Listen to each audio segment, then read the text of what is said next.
Henshin. Hari ni kita nak unpack Kamen Rider Garf Gochiko Fuwamelo. Ini adalah Gochizo yang digunakan oleh Kamen Rider Garf bagi mengaktifkan kuasa Marshmallow. Dengan menggunakan kuasa ni, Garf akan dapat kuasa ataupun armor yang menyerupai Marshmallow yang sangat-sangat besar. Kamen Rider Garf menggunakan elemen makanan. Jadi, packaging untuk Gochizo Fuwamelo ni memang berasaskan ala-ala packaging snack. Jadi tanpa masa, jom kita buka dan tengok macam mana rupa Gochizo Fuwamelo. Wow, comel. Okey, macam biasa, kita keluarkan Gochizo ni daripada plastik macam tu dan baru boleh main.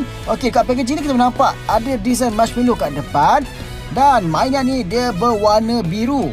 Di bahagian bawah kanan ni kalau tekan akan terbuka lah Gochizo Fuwamelo dan menunjukkan rupa sebenar Gochizo ni. Halah comelnya muka marshmallow ni.